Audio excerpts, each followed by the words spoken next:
ಅಂಕೋಲ ತಾಲೂಕಿನ ಹಿಲ್ಲೂರಿನ ಪದವಿ ಪೂರ್ವ ಕಾಲೇಜಿನಲ್ಲಿ ಪ್ರಾಂಶುಪಾಲರು ಮತ್ತು ಉಪನ್ಯಾಸಕರ ನಿರ್ಲಕ್ಷ್ಯದಿಂದ ಗ್ರಾಮೀಣ ಪ್ರದೇಶದ ಶಿಕ್ಷಣಾಭಿಮಾನಿಗಳ ಕನಸಿನ ಕಾಲೇಜು ಮುಚ್ಚುವ ಹಂತಕ್ಕೆ ತಲುಪಿದೆ. ತಕ್ಷಣ ಈ ವ್ಯವಸ್ಥೆಯನ್ನು ಸರಿಪಡಿಸದಿದ್ದಲ್ಲಿ ಉಗ್ರ ಪ್ರತಿಭಟನೆ ನಡೆಸಲಾಗುವುದೆಂದು ಗ್ರಾಮಸ್ಥರು ಎಚ್ಚರಿಸಿದ್ದಾರೆ. 2007ರಲ್ಲಿ ಆರಂಭವಾದ ಹಿಲ್ಲೂರು ಪದವಿ ಪೂರ್ವ ಕಾಲೇಜು 100ಕ್ಕಿಂತ ಹೆಚ್ಚಿನ ವಿದ್ಯಾರ್ಥಿಗಳನ್ನು ಹೊಂದಿದ್ದು ರಾಜ್ಯದಲ್ಲಿಯೇ ಮಾದರಿ ಕಾಲೇಜಾಗಿ ಗುರುತಿಸಿಕೊಂಡಿತ್ತು. ಆದರೆ ಉಪನ್ಯಾಸಕರ ಕೊರತೆ, ಪ್ರಾಂಶುಪಾಲರ ದಿವ್ಯ ನಿರ್ಲಕ್ಷ್ಯ ಮತ್ತು ಅನಾರೋಗ್ಯದಿಂದಾಗಿ ವಿದ್ಯಾರ್ಥಿಗಳ ಸಂಖ್ಯೆ ವರ್ಷದಿಂದ ವರ್ಷಕ್ಕೆ ಕ್ಷೀಣಿಸುತ್ತಾ ಬಂದು 11ಕ್ಕೆ ಬಂದು ತಲುಪಿದೆ ಎನ್ನುತ್ತಾರೆ ಗ್ರಾಮಸ್ಥರಾದ ಪ್ರವೀಣ್ ನಾಯಕ್. 7 ವರ್ಷದ ಹಿಂದೆ ನಮ್ದಿಲ್ಲಿ ಕಾಲೇಜ್ ಸ್ಯಾಂಕ್ಷನ್ ಆಯಿತು. 17 ವರ್ಷದಿಂದ ಒಂದು 15 ವರ್ಷ ಉತ್ತಮ ಪ್ರಗತಿಯತ್ತ ನಮ್ಮ ಕಾಲೇಜ್ ಆಗ್ತು. 2018ರಲ್ಲಿ ಈ ರಾಜ್ಯದ ಕಂಡ ಅತ್ಯಂತ ಒಂದು ಪ್ರಥಮ ಬಂತು ಇಡೀ ರಾಜ್ಯಕ್ಕೆ. ಇದು ಅಂಥ ಗುಣಮಟ್ಟ ಶಿಕ್ಷಣವನ್ನು ಇಲ್ಲಿ ನೀಡ್ತಾ ಇದ್ದರು. ಈಗ ಒಂದು 3-4 ವರ್ಷದ ಹಿಂದೆ ಇಲ್ಲಿಯ ಪ್ರಾಂಶುಪಾಲರಾದಂಥ ವಿ.ಟಿ. ನಾಯಕರವರ ಒಂದು ಕಾರ್ಯವೈಖರಿಯಿಂದ ಈ ಕಾಲೇಜು ಈ ಹಂತಕ್ಕೆ ಕೆಳಮಟ್ಟದ ಹಂತಕ್ಕೆ ತಲುಪ್ತಾ ಇದೆ. ಯಾಕಂತ ಹೇಳಿದರೆ ಅವರಿಗೆ ಅನಾರೋಗ್ಯದ ಸಮಸ್ಯೆ ಒಂದು ಕಡೆ ಆದರೆ, ಮತ್ತು ಅವರ ಮಾತನ್ನು ಸಿಬ್ಬಂದಿ ಒಳಗೊಳ್ಳುವಷ್ಟು ತೂಕದಲ್ಲಿ ಎಳೆಯುವುದಿಲ್ಲ. ಅವೆಲ್ಲ ಇದರಿಂದ ನಮ್ಮ ಶಿಕ್ಷಣದ ಮಕ್ಕಳಿಗೆ ಕಡಿಮೆ ಪ್ರಮಾಣದಲ್ಲಿ ಸಿಗ್ತಾ ಇದೆ ಮತ್ತು ಪಾಲಕರು ಈ ಕಾಲೇಜಿಗೆ ಕಳಿಸ್ಲಿಕ್ಕೆ ಹಿಂಜರಿಸ್ತಾ ಇದ್ದಾರೆ. ಅದಕ್ಕಾಗಿ ಇದರ ಬಗ್ಗೆ ಸೂಕ್ತ ಕ್ರಮವನ್ನು ಸಂಬಂಧಪಟ್ಟ ಅಧಿಕಾರಿಗಳು ಕೈಗೊಳ್ಳಬೇಕು. ಇಲ್ಲಿ ಪ್ರಭಾರಿ ಪ್ರಾಂಶುಪಾಲರಾಗಿ ವಿ.ಟಿ. ನಾಯಕ್ ಕೆಲಸ ನಿರ್ವಹಿಸುತ್ತಿದ್ದಾರೆ. ಆದರೆ ಇವರ ಅನಾರೋಗ್ಯದಿಂದಾಗಿ ವಿದ್ಯಾರ್ಥಿಗಳಿಗೆ ಪಾಠ ಮಾಡಲು ಬೇರೆಯವರನ್ನ ಅವಲಂಬಿಸಬೇಕಾದ ಅನಿವಾರ್ಯತೆ ಇದೆ. 6 ವಿಷಯಗಳಿಗೆ 6 ಉಪನ್ಯಾಸಕರ ಹುದ್ದೆ ಮಂಜೂರಿದ್ದು ಕೇವಲ 3 ಉಪನ್ಯಾಸಕರು ಕೆಲಸ ಮಾಡುತ್ತಿದ್ದಾರೆ. ಆದರೆ ಇವರು ಸಹ 11 ವಿದ್ಯಾರ್ಥಿಗಳಿಗೂ ಸಂಪೂರ್ಣ ಪಾಠ ಮಾಡಲಾಗದೆ, ಸಮಯಕ್ಕೆ ಸರಿಯಾಗಿ ಬಾರದೆ ಇಲ್ಲಿನ ವಿದ್ಯಾರ್ಥಿಗಳ ಭವಿಷ್ಯ ಕುಂಠಿತಗೊಳ್ಳುವಂತಾಗಿದೆ. ಕಳೆದ 5 ವರ್ಷಗಳಿಂದ ಕಾಲೇಜು ಅಭಿವೃದ್ಧಿ ಸಮಿತಿಯ ಒಂದೇ ಒಂದು ಸಭೆ ನಡೆದಿಲ್ಲ. ಉಪನ್ಯಾಸಕರು ರಜೆಯ ಚೀಟಿ ನೀಡಿದ್ರೂ ಅದನ್ನ ರಜೆ ಎಂದು ಮಾಡದೆ ಸಂಜೆಯವರೆಗೂ ಕಾಯುವ ಪರಿಸ್ಥಿತಿ ಇದೆ. ಮುಂಜಾನೆ 9:30ರಿಂದ ಕಾಲೇಜು ಆರಂಭವಾಗಿ ತರಗತಿಗಳು ಮಧ್ಯಾಹ್ನ 3:30ರವರೆಗೆ ಕೇವಲ ವೇಳಾಪಟ್ಟಿಯಲ್ಲಿದೆ. ಆದರೆ ಒಂದು ದಿನವೂ ಸರಿಯಾಗಿ ಉಪನ್ಯಾಸಕರುಗಳು ಪಾಠ ಮಾಡಿಲ್ಲ ಎನ್ನುವುದು ವಿದ್ಯಾರ್ಥಿಗಳ ಅಳಲು. ಪ್ರಸಕ್ತ ಸಾಲಿನಲ್ಲಿ ಹಿಲ್ಲೂರು ಪ್ರೌಢಶಾಲೆಯಲ್ಲಿ 37 ವಿದ್ಯಾರ್ಥಿಗಳು, ಅಚವೆ ಪ್ರೌಢಶಾಲೆಯಲ್ಲಿ 44ರಷ್ಟು ವಿದ್ಯಾರ್ಥಿಗಳು ಎಸ್ಎಸ್ಎಲ್ಸಿ ಪರೀಕ್ಷೆ ಬರೆದಿದ್ದು, ಇವರಲ್ಲಿ ಎಲ್ಲಾ ವಿದ್ಯಾರ್ಥಿಗಳು ಈ ಕಾಲೇಜಿನಲ್ಲಿಯೇ ಶಿಕ್ಷಣ ಪೂರೈಸಬೇಕೆಂದಿದ್ರು. ಪಾಲಕರ ಒಪ್ಪಿಗೆಯೂ ಸಹ ಇತ್ತು. ಆದರೆ ಈ ಕಾಲೇಜಿನಲ್ಲಿ ತರಗತಿಗಳು ಆಟಕ್ಕುಂಟು ಲೆಕ್ಕಕ್ಕಿಲ್ಲ ಎನ್ನುವಂತಾಗಿದ್ದು, ವಿದ್ಯಾರ್ಥಿಗಳು ಅಂಕೋಲ, ಕುಮಟಾ, ಯಲ್ಲಾಪುರ, ಹಿರೇಗುತ್ತಿ ಕಾಲೇಜುಗಳಿಗೆ ತೆರಳುತ್ತಿದ್ದಾರೆ. ಇಲ್ಲಿನ ಸೌಕರ್ಯದ ಕೊರತೆಯೇ ಈ ವಿದ್ಯಾರ್ಥಿಗಳು ಬೇರೆ ಕಾಲೇಜಿಗೆ ತೆರಳಲು ಕಾರಣವಾಗಿದೆ. ಸತತ ಪ್ರಯತ್ನ ಪಟ್ಟು ಕಲಾ ವಿಭಾಗವನ್ನ ಮಾತ್ರ ಹೊಂದಿರುವ ಈ ಕಾಲೇಜಿಗೆ ಪ್ರಸಕ್ತ ವರ್ಷದಿಂದ ವಾಣಿಜ್ಯ ವಿಭಾಗವು ಮಂಜೂರಾಗಿದೆ. ಆದರೆ ಉಪನ್ಯಾಸಕರುಗಳ ಕೊರತೆ ಇಲ್ಲಿದೆ. ಪದವಿ ಪೂರ್ವ ಶಿಕ್ಷಣ ಇಲಾಖೆ ಈ ಕಾಲೇಜಿನತ್ತ ತಲೆ ಹಾಕಿಯೂ ಕೂಡ ಮಲಗಿಲ್ಲ ಎನ್ನುತ್ತಾರೆ ಗ್ರಾಮಸ್ಥರಾದ ಉದ್ದಂಡ ನಾಯಕ್. ನಮ್ಮ ಕಾಲೇಜು ಇಲ್ಲಿನ ಸುತ್ತಮುತ್ತಲಿನ ವಿದ್ಯಾರ್ಥಿಗಳ ಜ್ಞಾನದೇಗುಲವಾಗಿ ತೆರೆದುಕೊಂಡಿತ್ತು. ಆದರೆ ಉಪನ್ಯಾಸಕರು ಮತ್ತು ಪ್ರಾಂಶುಪಾಲರ ನಿರ್ಲಕ್ಷ್ಯದೊಂದಿಗೆ ಪದವಿ ಪೂರ್ವ ಶಿಕ್ಷಣ ಇಲಾಖೆಯ ನಿರ್ಲಕ್ಷ್ಯ ಈ ಕಾಲೇಜು ಕ್ಷೀಣಿಸಲು ಕಾರಣ ಎನ್ನುವುದು ನಮ್ಮೆಲ್ಲರ ಅಭಿಪ್ರಾಯವಾಗಿದೆ. ತಕ್ಷಣ ಸಂಬಂಧಿಸಿದ ಇಲಾಖೆ ಈ ಕಾಲೇಜಿನ ಅಭಿವೃದ್ಧಿಯ ಕುರಿತಾಗಿ ಚಿಂತನೆ ನಡೆಸಲಿ. 4-5 ವರ್ಷ ಹಿಂದೆ ಇಲ್ಲಿ ಭಾಳ ಮಕ್ಕಳಿದ್ರು, ಒಳ್ಳೆ ರೀತಿಯಲ್ಲಿ ಕಾಲೇಜ್ ನಡೀತಿತ್ತು. ಈಗ ಒಂದು 2-3 ವರ್ಷದಿಂದ ಕಾಲೇಜಿಗೆ ಪ್ರಿನ್ಸಿಪಾಲ್ರು ಬರುವುದು, ಅದೇ ಹೇಳ್ದಂಗೆ ಇಲ್ಲಿ ಮಕ್ಕಳಿಗೆ ಬೋಧನೆ ಮಾಡೋದೇ ಕಮ್ಮಿಯಾಗಿದೆ. ಹಾಗಾಗಿ ಮಕ್ಕಳು ಈ ಕಾಲೇಜಿಗೆ ಬರಲಿಕ್ಕೆ ಇಲ್ಲಿ ಮಕ್ಕಳೇ ಭಾಳ ಬೇಸರ ಮಾಡ್ತಿದ್ದಾರೆ. ಇಲ್ಲಿ ಕಾಲೇಜಿಗೆ ಮಕ್ಕಳನ್ನು ಸೇರಿಸೋದೇ ಕಷ್ಟ ಆಗ್ಬಿಟ್ಟಿದೆ. ಅದಕ್ಕಾಗಿ ಪ್ರಿನ್ಸಿಪಾಲ್ರು ಹಾಗೂ ಇಲ್ಲಿ ಉಪನ್ಯಾಸಕರು ಸರಿಯಾಗಿ ವ್ಯವಸ್ಥೆ ಆದರೆ ಇಲ್ಲೆಲ್ಲ ಕಾಲೇಜ್ ಚೆನ್ನಾಗಿ ನಡೀತಿದೆ. ಇಲ್ಲಾಂದರೆ ಕಾಲೇಜ್ ಬಂದಾಗೋ ಸ್ಥಿತಿಗೆ ಬಂದ್ಬಿಟ್ಟಿದೆ. ಅದಕ್ಕಾಗಿ ಈಗ ಸದ್ಯವಾಗಿ MLA ನೇತೃತ್ವದಲ್ಲಿ ಶಿಕ್ಷಣ ಮಂತ್ರಿಗಳು ಸಹಾಯದಿಂದ ಈ ಕಾಲೇಜಿಗೆ ಕಾಮರ್ಸ್ ಸ್ಯಾಂಕ್ಷನ್ ಆಗಿದೆ.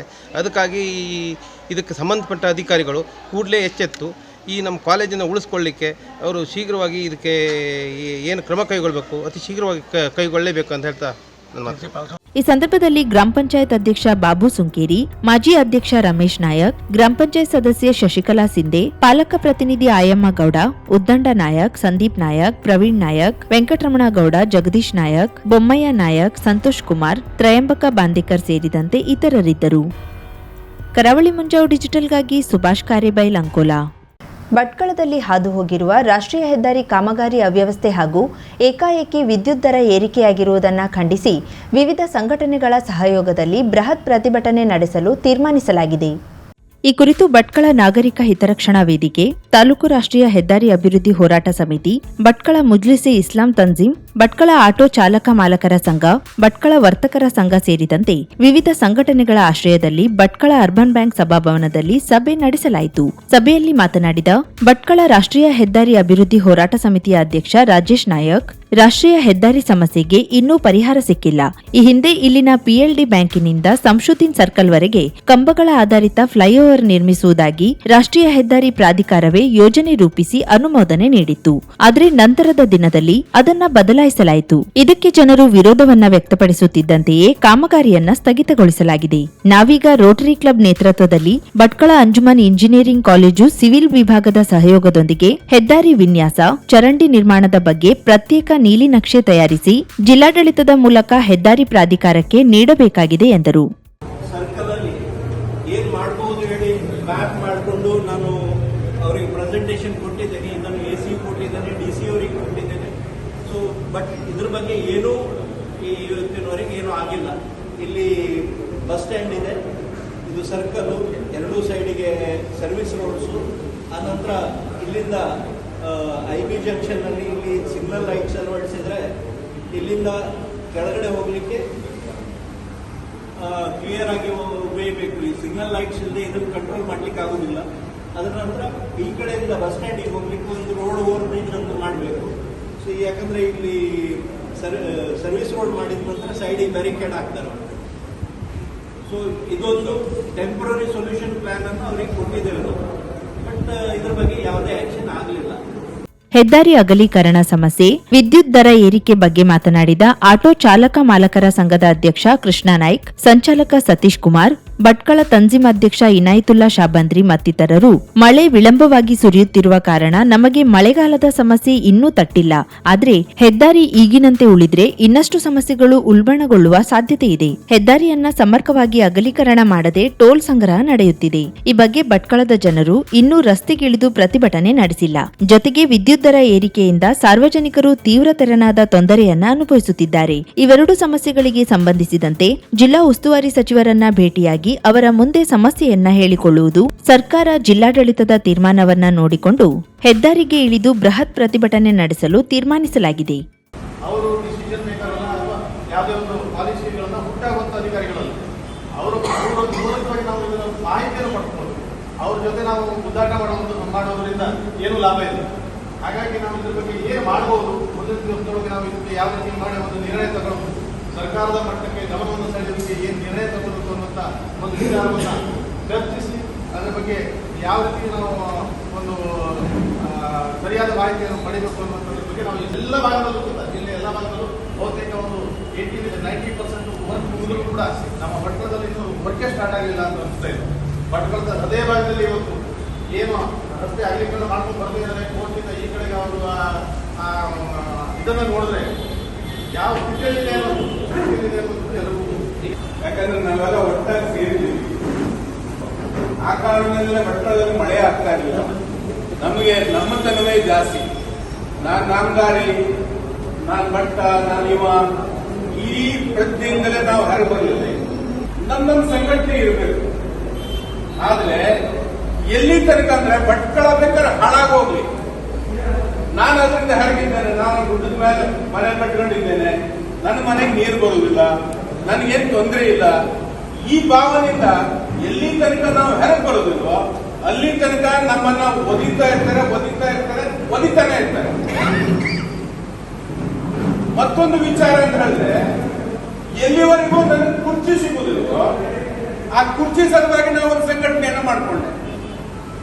ಈ ಕುರ್ಚಿ ಸಿಕ್ಕಿದ ನಂತರ ಮತ್ತೆ ಆ ಸಂಘಟನೆ ಬಗ್ಗೆ ನೆನಪಿರುವುದಿಲ್ಲ.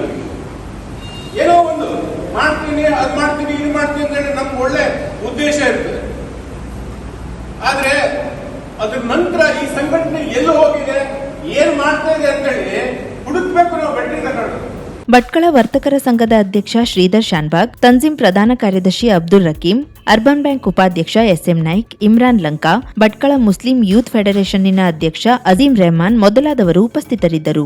ಸಭೆಗೆ ಆಗಮಿಸಿದ ಹೆಸ್ಕಾಂ ಸಹಾಯಕ ಕಾರ್ಯನಿರ್ವಾಹಕ ಅಭಿಯಂತರ ಮಂಜುನಾಥ್ ವಿದ್ಯುತ್ ದರ ಏರಿಕೆಯ ಬಗ್ಗೆ ಸ್ಪಷ್ಟೀಕರಣ ನೀಡಿದ್ರು. ಸಭೆಯಲ್ಲಿ ಮಾತನಾಡಿದ ಅವರು, ವಿದ್ಯುತ್ ದರ ಏರಿಕೆಗೆ ಸಂಬಂಧಿಸಿದಂತೆ ಕಳೆದ ಏಪ್ರಿಲ್ನಿಂದ ದರ ಏರಿಕೆ ಮಾಡಲಾಗಿದ್ದು, ಚುನಾವಣೆಯ ಕಾರಣದಿಂದ ಸರ್ಕಾರ ಅನುಮೋದನೆ ನೀಡಿರಲಿಲ್ಲ. ಈಗ ಹಳೆ ಬಾಕಿಯನ್ನೆಲ್ಲ ಸೇರಿಸಿ ವಿದ್ಯುತ್ ಗ್ರಾಹಕರಿಗೆ ಬಿಲ್ಲನ್ನು ವಿತರಿಸಲಾಗುತ್ತಿದೆ ಎಂದು ವಿವರಿಸಿದರು. ನಿರ್ಧಾರ KSC ಏನು ಮಾಡುತ್ತೆ, ಈ ಬೆಸ್ಕಾಂ ಅವರ ಬೆಂಗಳೂರು, ಎಸ್ಕಾಂ ಅವರ ಧಾರವಾಡ ಇಂಥ ಕಡೆಯಲ್ಲಿ ಸಭೆಗಳನ್ನು ಕರೀತದೆ. ಸಭೆಗಳನ್ನು ಕರೆದಾಗ ಅದರಲ್ಲಿ ಕೆಲವು ಸಾರ್ವಜನಿಕರು ಭಾಗವಹಿಸ್ತಾರೆ, ಇಂಡಸ್ಟ್ರಿಯಲಿಸ್ಟ್ಗಳು ಭಾಗವಹಿಸಿದಾಗ ಅವರು ಮುಂದೆ ಇವರು ಮುಂದೆ ಚರ್ಚೆ ಆಗಿ ಒಂದು ರೇಟ್ ನಿಗದಿ ಆಗುತ್ತೆ. ನಿಗದಿಯಾಗಿ ಅದನ್ನು ಸಾಧಾರಣವಾಗಿ ಏಪ್ರಿಲಿಂದ ಇಂಪ್ಲಿಮೆಂಟ್ ಮಾಡ್ತಾರೆ. ಸಾಧಾರಣ ಮಾರ್ಚಲ್ಲಿ ಆರ್ಡರ್ ಆಗ್ತದೆ, ಏಪ್ರಿಲ್ ಇಂಪ್ಲಿಮೆಂಟ್ ಮಾಡ್ತಾರೆ. ಸೊ ಈ ಬಾರಿ ಆ ಸಾಹೇಬ್ ನೀವು ಹೇಳಿದಾಗ ಏನಾಗಿದೆ, ಎಲೆಕ್ಷನ್ ಇರೋದ್ರಿಂದ ಆ ರೇಟನ್ನು ಮೇ 2012 ತಾರೀಕಲ್ಲಿ ಇಂಪ್ಲಿಮೆಂಟ್ ಆಯಿತು. ಆ ಇಂಪ್ಲಿಮೆಂಟ್ ಆಗಿದ ಜೊತೆ ಏನಾಗಿದೆ, ಈಗ ನಿಮ್ಮ ಬಿಲ್ ಹೆಚ್ಚಿಗೆ ಬರ್ತಾರೆ. 1% ಗೃಹ ಬಳಕೆದು ಹೇಳ್ತೀನಿ. ಗೃಹ ಬಳಕೆದು ಏನಾಗಿದೆ, ಟ್ಯಾರಿಫ್ ಇತ್ತು ಮುಂಚೆ. ಟ್ಯಾರಿಫ್ ಯಾವ ರೀತಿ ಅಂತಂದರೆ ಅವ್ರು ಹೇಳಿದಾಗ 0 to 50 ಒಂದಿತ್ತು, 4 ರೂಪಾಯಿ ಸಮಥಿಂಗ್ ಇತ್ತು, 5 ರೂಪಾಯಿ 50ರಿಂದ 100ಕ್ಕೆ ಒಂದು ಟ್ಯಾರಿಫ್ ಇತ್ತು, 5 ರೂಪಾಯಿ 30 ಪೈಸೆ, 100ರಿಂದ 100 ಇದರೊಳಗೆ ಒಂದಿತ್ತು. ಅವಾಗಂತ ಇದ್ದದ್ದು ಸ್ಲ್ಯಾಬ್ಗಳು, ಅದನ್ನು ಸ್ಲ್ಯಾಬ್ ಅಂತೀವಿ. ಅಂದರೆ 100ರಿಂದ 50ಕ್ಕೊಂದು, 50ರಿಂದ 100ಕ್ಕೊಂದು, 100ರಿಂದ 200ಕ್ಕೊಂದು. ಈಗ ಸ್ಲ್ಯಾಬ್ಗಳನ್ನೆಲ್ಲ ಮಾಡಿದಾಗ ಸ್ಲ್ಯಾಬ್ ಬೇರೆ ಬೇರೆ ರೇಟ್ ಫಿಕ್ಸ್ ಆಗಿತ್ತು ಹಿಂದಿನ ರೇಟ್. ಅದೇ ರೀತಿ FC ಫಿಕ್ಸ್ಡ್ ಚಾರ್ಜಸ್ ಇರುತ್ತೆ. ಹೆದ್ದಾರಿ ಅಗಲೀಕರಣ ಹಾಗೂ ವಿದ್ಯುತ್ ದರ ಏರಿಕೆ ಸಮಸ್ಯೆ ವಿರುದ್ಧ ನಡೆಸುವ ಹೋರಾಟದ ನೇತೃತ್ವ ವಹಿಸಲು ಹೊಸ ಸಮಿತಿಯೊಂದು ಅಸ್ತಿತ್ವಕ್ಕೆ ಬಂದಿದ್ದು, ಸತೀಶ್ ನಾಯ್ಕರನ್ನ ಅಧ್ಯಕ್ಷರನ್ನಾಗಿ ಆಯ್ಕೆ ಮಾಡಲಾಗಿದೆ. ಮುಂದಿನ ದಿನದಲ್ಲಿ ಭಟ್ಕಳದ ವಿವಿಧ ಸಂಘಟನೆಗಳ ಪ್ರಮುಖರನ್ನ ಜೊತೆಗೆ ಸೇರಿಸಿಕೊಂಡು ಹೊಸದಾಗಿ ಸಮಿತಿ ರಚಿಸುವ ಬಗ್ಗೆ ತೀರ್ಮಾನಿಸಲಾಗಿದೆ.